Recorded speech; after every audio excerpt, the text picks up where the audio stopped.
தமிழ், இது உண்மையின் குரல். வணக்கம். ஜி தமிழ் செய்திகள் வாசிப்பது உங்கள் கோமலா ஸ்ரீதர். சோளிங்கர் கொண்டபாளையம் முனீஸ்வரன் ஆலய கும்பாபிஷேகம்.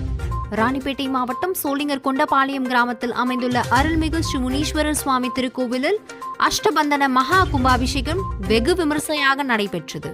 இதனை முன்னிட்டு வேத மந்திரங்களுடன் கோபூஜை, கணபதி ஹோமம், கலச பூஜை, 108 மூலிகைகள் கொண்ட யாக பூஜை செய்து மங்கள வாத்தியங்களுடன் முனீஸ்வர சுவாமி மீது கலச புனித நீர் ஊற்றி மகா கும்பாபிஷேகம் நடைபெற்றது. தொடர்ந்து சுவாமிக்கு பஞ்சாமிர்தம், பால், தயிர், இளநீர், திருநீர், பன்னீர் உள்ளிட்ட பொருட்கள் கொண்டு சிறப்பு அபிஷேகம் செய்யப்பட்டு பட்டு வஸ்திரம், மலர் மாலை, பலவண்ண மலர்கள் கொண்டு சிறப்பு அலங்காரம் செய்யப்பட்டு மகா தீபாராதனைகள் நடைபெற்றது. இதில் திரளான பக்தர்கள் கலந்து கொண்டு சாமியார் தரிசனம் செய்தனர்.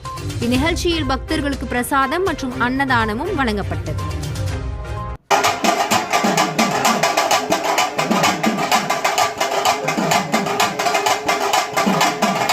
சம்பத்து வரும், அத்தை தரும், முத்தை தரும் தான்.